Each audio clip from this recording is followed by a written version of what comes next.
nggak usah diketik ya nanti ya. Jadi buku boleh, mau buka informasi juga boleh. Nanti cantumkan aja referensinya dari mana gitu. Nah, artinya nanti akan ada link Google Drive untuk pengumpulan UAS-nya. UAS-nya itu dikerjakan pada saat jam kuliah ya. Jadi misalnya jam kuliahnya dari jam 8 sampai jam 10, berarti UAS-nya harus selesai di jam 10 dan diserahkan ke temannya yang ketua kelasnya terutama ya yang membuat Google Drive. Nah, nanti dari ketua kelas bisa diserahkan ke ibu ya. Jangan lewat dari jam 10 ya. Oke, baik. Silakan untuk kelompoknya mengambil alih tim yang akan maju. Silakan men-share screen kalau sudah bisa.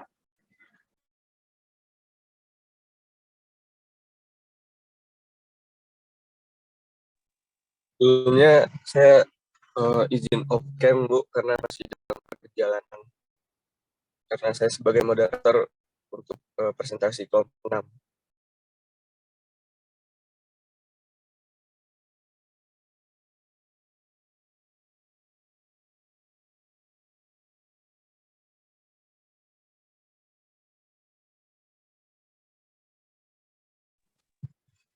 Baiklah, kita mulai presentasi pada sore hari ini, siang hari ini. Bismillahirrahmanirrahim. Assalamualaikum warahmatullahi wabarakatuh. Terima kasih kepada Ibu dosen Dwi Mirani SIP MSI yang telah berkesempatan menyempatkan waktunya dalam kuliah pada siang hari ini dan memberikan kesempatan kepada kelompok kami dalam mempresentasikan materi dari pembahasan tentang pengelolaan keuangan BUMN. Saya Muhammad Iksan selaku moderator akan memandu jalannya presentasi pada siang hari ini. Tentunya kepada siang hari ini saya tidak sendiri dalam mempresentasikan hasil dari diskusi kelompok 6. Saya ditemani oleh beberapa anggota kelompok 6. Yang pertama ada Ahmad Hafiz Triansyah, yang kedua Irma Apriliana, dan yang ketiga saya sendiri, yang keempat ada Putri Azahra, dan yang kelima Tria Agustina. Baiklah, adapun materi dari pembahasan kelompok 6 yang pertama adalah pengertian, ciri, jenis, tugas, dan tujuan dari BUMN itu sendiri. Selanjutnya ada pengelolaan keuangan dari PT Pertamina, dan yang terakhir contoh kasus keuangan pada PT Pertamina beserta dengan cara penanganannya.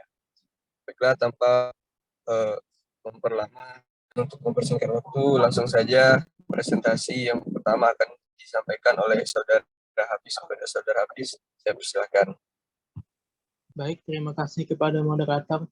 Di sini saya akan memaparkan materi mengenai pengertian, ciri, jenis, tugas, dan tujuan BUMN. Pengertian BUMN. Secara umum, pengertian BUMN adalah badan usaha yang sebagian atau keseluruhan kepemilikan asetnya dikuasai oleh negara, dalam artian bahwa BUMN adalah bentuk usaha nirlaba yang negara miliki. Dan dalam Undang-Undang Nomor 19 Tahun 2003, badan usaha milik negara atau BUMN adalah badan usaha yang sebagian besar modalnya dimiliki oleh negara melalui penyertaan secara langsung dan berasal dari kekayaan negara yang dipisahkan. Berdasarkan pengertian tersebut, dapat kelompok kami simpulkan bahwa BUMN adalah badan usaha yang seluruh atau sebagian besar modalnya dimiliki oleh negara melalui penyertaan secara langsung yang berasal dari kekayaan negara yang dipisahkan. Selanjutnya yaitu ciri-ciri BUMN. Terdapat 5 ciri BUMN. Yang pertama yaitu kekuasaan dipegang penuh oleh pemerintah. Yang kedua, sumber pendapatan negara. Yang ketiga, melayani kepentingan umum dan pelayanan publik. Yang keempat, menyediakan produk yang dibutuhkan masyarakat. Yang kelima, saham bisa dimiliki masyarakat. Dan keenam, risiko ditanggung pemerintah. Jenis-jenis BUMN. Terdapat 2 jenis BUMN. Yang pertama Persero dan yang kedua Perum. Persero, perusahaan perseroan terbatas yang sahamnya sedikitnya 50% dimiliki oleh negara. Yang kedua, perusahaan umum atau Perum, BUMN yang seluruh modalnya dimiliki negara dan tidak terbagi atas saham. Tugas-tugas BUMN yang pertama yaitu sebagai sarana pemerintah, yang kedua sebagai sumber pendapatan negara, yang ketiga menyediakan barang dan jasa, yang keempat sebagai lahan terciptanya lapangan kerja baru, yang kelima mencegah monopoli usaha, yang keenam pembinaan untuk pengembangan UMKM, koperasi dan masyarakat, yang ketujuh stimulator atau pelopor, yang kedelapan katalisator, dan yang terakhir yaitu untuk mengelola sumber daya alam. Yang terakhir yaitu tujuan BUMN. Tujuan yang pertama yaitu memberikan sumbangsi bagi pergerakan ekonomi nasional. Yang kedua mencari keuntungan agar dapat menambah pendapatan negara. Yang ketiga memberikan pelayanan dalam pengadaan barang atau jasa yang berkualitas. Yang keempat menjadi pionir dalam kegiatan bisnis. Yang kelima secara aktif mengadakan pengabdian, pembinaan hingga bantuan pada pengusaha dengan ekonomi lemah. Demikian materi yang dapat saya sampaikan. Saya kembalikan ke moderator. Baiklah, terima kasih kepada Saudara Hafiz atas penjelasannya.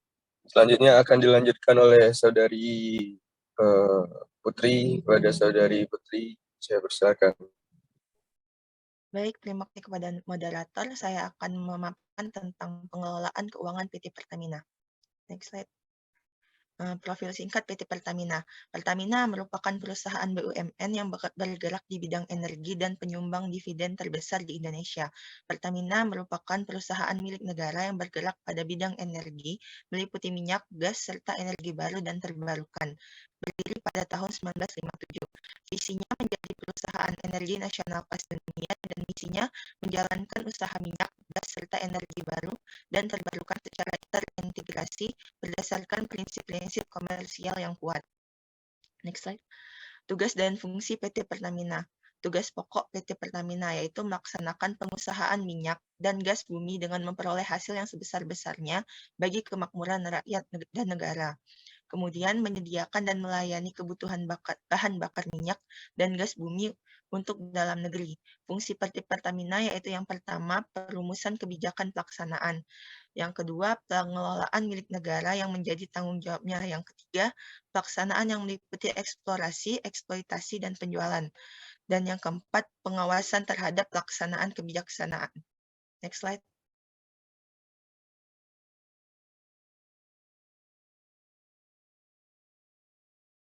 Next slide.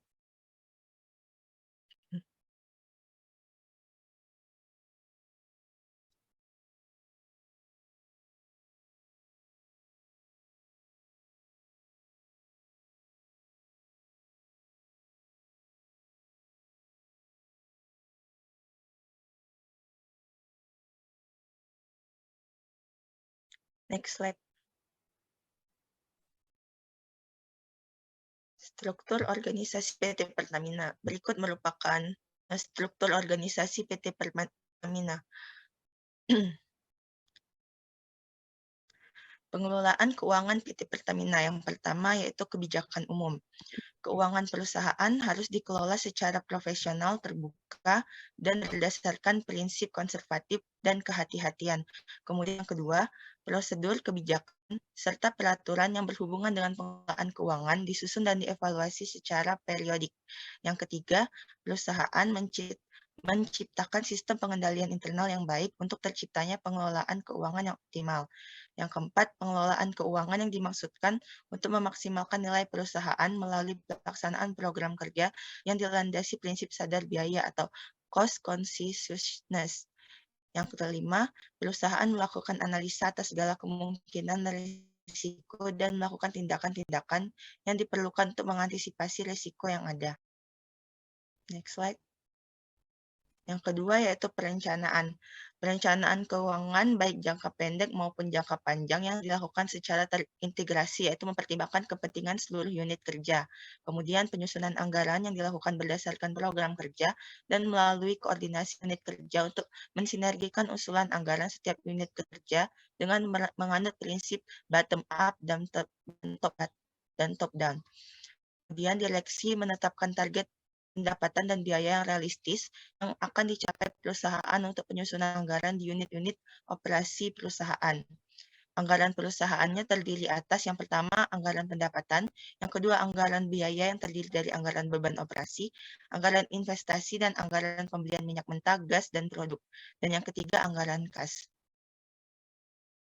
Selanjutnya yang ketiga pengorganisasian, yaitu pengelolaan keuangan dilakukan dengan memperhatikan pemisahan tugas atau segregation of duties antara fungsi verifikasi, pencatatan dan pelaporan, penyimpanan dan penyetoran dana serta otorisasi. Perusahaan juga memisahkan secara jelas pengelolaan keuangan public service obligation atau PSO dan misi perusahaan. Sekian pemaparan dari saya kembalikan kepada moderator. Baik, terima kasih kepada Saudari Putri atas penjelasannya. Selanjutnya akan dilanjutkan oleh Saudari Irma. Kepada Saudari Irma, waktu dan tempat saya persilakan. Baik, terima kasih untuk moderator. Di sini saya akan melanjutkan pembahasan mengenai pengelolaan keuangan di PT Pertamina. Yang keempat, yaitu pelaksanaan yang meliputi pengelolaan keuangan dilakukan dengan menerapkan disiplin anggaran dan rencana kerja. Yang kedua, direksi dan komisaris membuat aturan atas transaksi-transaksi yang harus mendapat persetujuan komisaris selain yang diatur dalam anggaran dasar.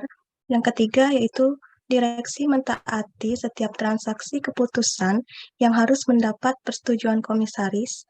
Yang keempat, yaitu anggaran biaya investasi, anggaran biaya operasi, dan anggaran pembelian minyak, mentah, gas, dan produk dapat dilaksanakan setelah diterbitkan surat putusan otorisasi pelaksanaan atau SKOP sesuai dengan kewenangan yang ditetapkan. Kemudian yang kelima, yaitu penerbitan SKOP harus memperhatikan tata waktu dan rencana kerja dari setiap unit kerja. Yang keenam, pengalihan atau revisi rencana kerja dan anggaran harus melalui prosedur atau ketentuan yang telah ditetapkan dan dilakukan dengan justifikasi yang dapat dipertanggungjawabkan. Yang ketujuh, yakni perusahaan memberikan apresiasi terhadap unit kerja yang mencapai target-target kerjanya. Dan yang terakhir, yaitu resiko-resiko yang mungkin terjadi harus diantisipasi sejak awal proses pengambilan keputusan melalui sistem dan prosedur yang telah ditetapkan. Kemudian yang kelima ada pengendalian. Yang pertama, setiap unit kerja harus mempertanggungjawabkan pengelolaan keuangan kepada pimpinan perusahaan. Kemudian yang kedua, pimpinan unit kerja mengevaluasi dan mengefektifkan realisasi anggaran yang telah ditetapkan pada unit kerja yang dipimpinnya. Yang ketiga, evaluasi pelaksanaan anggaran dan analisis penyimpangan yang terjadi dilakukan oleh masing-masing unit kerja atau perusahaan secara keseluruhan. Yang keempat, yaitu pengelolaan keuangan oleh unit kerja dimonitor oleh divisi controller dan dilaporkan kepada direksi. Dan yang terakhir, direksi menyampaikan laporan pengelolaan keuangan kepada komisaris dan pemegang saham secara berkala untuk tujuan monitor dan evaluasi. Kemudian ada pelaporan. Yang pertama, direksi bertanggung jawab atas penyusunan laporan keuangan yang sesuai dengan standar akuntansi yang berlaku di Indonesia. Yang kedua, laporan keuangan internal harus tersedia pada saat dibutuhkan. Yang ketiga, direksi menetapkan kebijakan akuntansi sesuai dengan operasi perusahaan dan tidak dengan tujuan untuk melakukan manipulasi laba. Yang keempat, kebijakan akuntansi harus diterapkan secara konsisten dan direktorat. Kemudian yang kelima, penyusunan laporan keuangan dilaksanakan dengan mengkonsolidasikan laporan keuangan seluruh unit kerja dan anak perusahaan.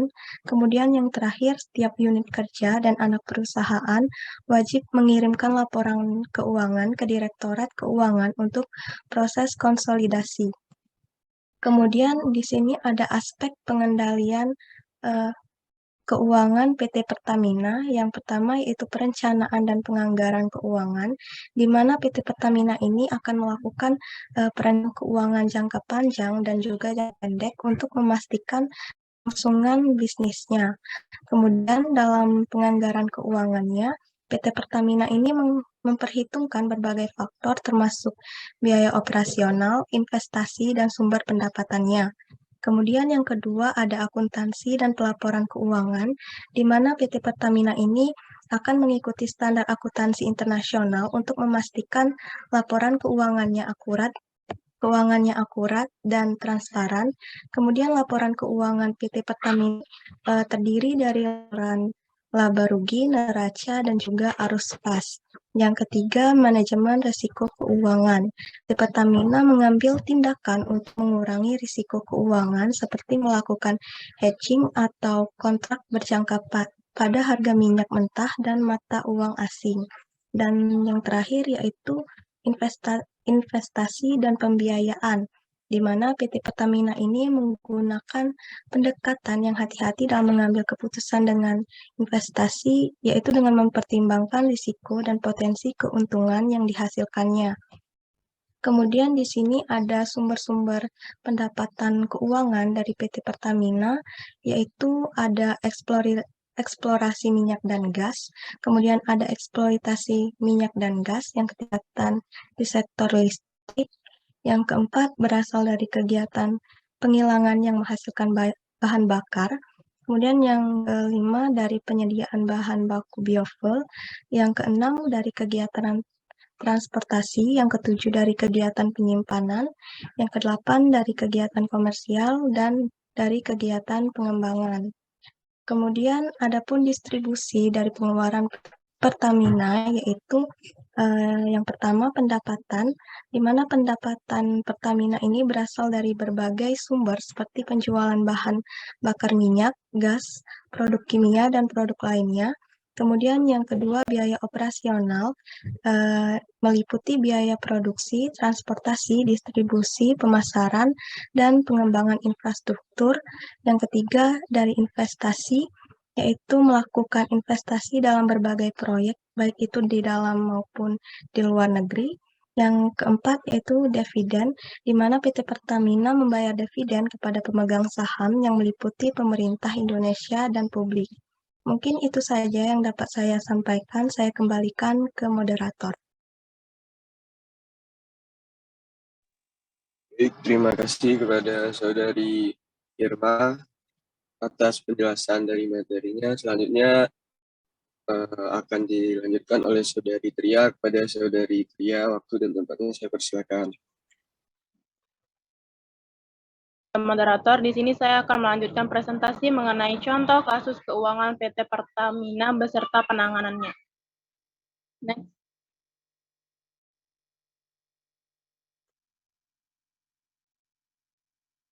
Adapun contoh kasus yang kelompok kami ambil ada dua. Yang pertama kasus PT Pertamina. Kasus ini terjadi pada PT Pertamina terjadi 2020, di mana Pertamina mengalami kerugian besar 1,98 miliar US dollar akibat dari pandemi COVID-19 yang berdampak pada penurunan harga minyak mentah dunia dan menurunnya permintaan BBM. Selain itu, Pertamina juga mengalami kenaikan utang sebesar 28,7% dari tahun sebelumnya, hingga perusahaan harus mengeluarkan biaya bunga yang lebih besar. Akibatnya, rating kredit Pertamina juga turun dari B+ menjadi BBB saja, sehingga perusahaan harus membayar bunga yang lebih tinggi.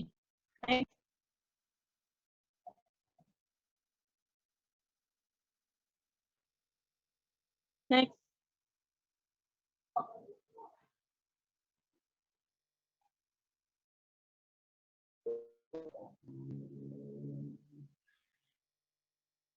Slide sebelum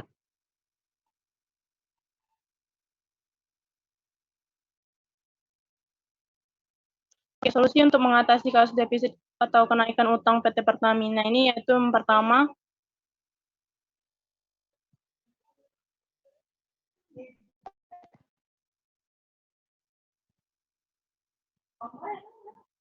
yaitu peningkatan efisiensi dan restrukturisasi keuangan, di mana dilakukan manajemen meningkatkan efisiensi operasional melalui penggunaan teknologi dan inovasi.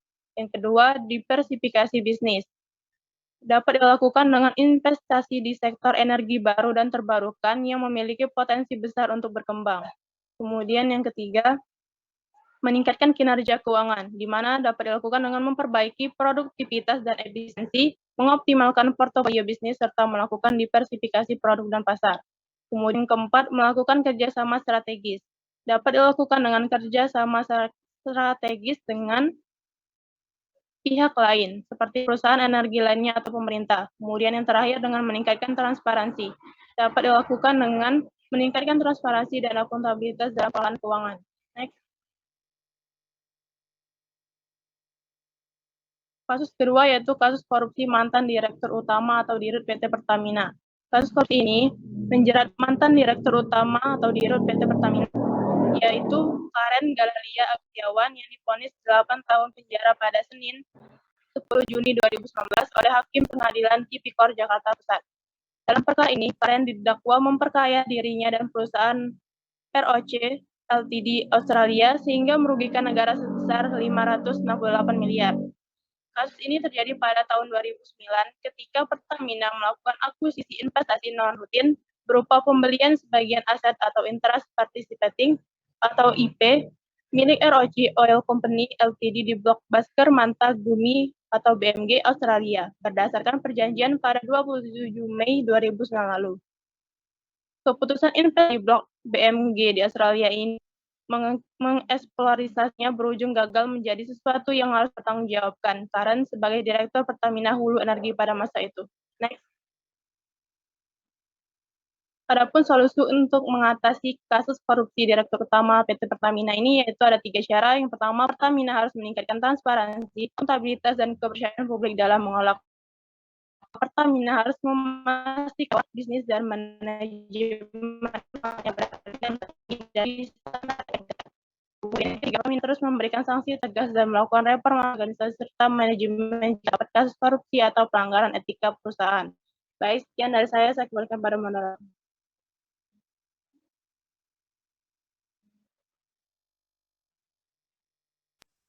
Baik, terima kasih atas penjelasan dari Saudari Tria dan juga rekan-rekan lainnya yang telah memaparkan materi dari pembahasan yang pertama hingga akhir.